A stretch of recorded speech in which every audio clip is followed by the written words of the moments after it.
de cette bourse.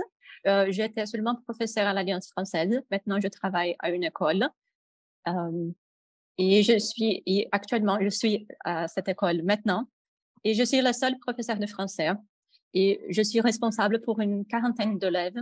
Et je me sens vraiment responsable de leur enseigner le français. Et je pense que le master ou le cours m'ont préparé vraiment pour cette mission.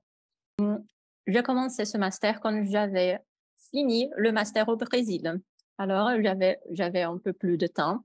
Et j'ai commencé ces études en 2020, à l'époque de la pandémie. Alors, tout le monde était enfermé à la maison, tout le monde était isolé.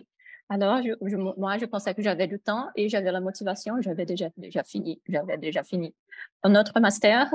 Alors, j'ai voulu m'engager pour continuer parce que je m'intéresse beaucoup à l'enseignement du français. Et, voilà. Et mon master au FRJ au Brésil ne traitait pas de l'éducation, de l'enseignement de FLE, il traitait d'un autre sujet qui m'intéresse beaucoup.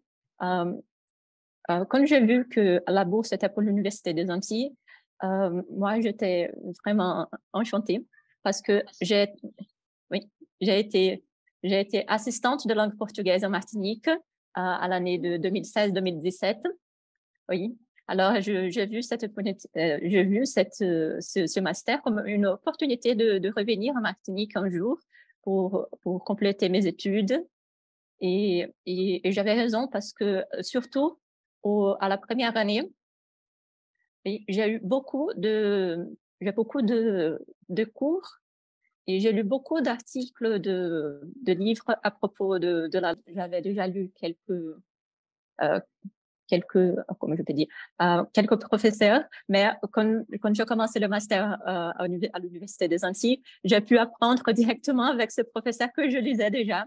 Alors pour moi, ça a été super, ça a été fantastique. Et à propos, oui, l'enseignement de français en Martinique ou en Guadeloupe ou à La Réunion, ça m'intéresse beaucoup.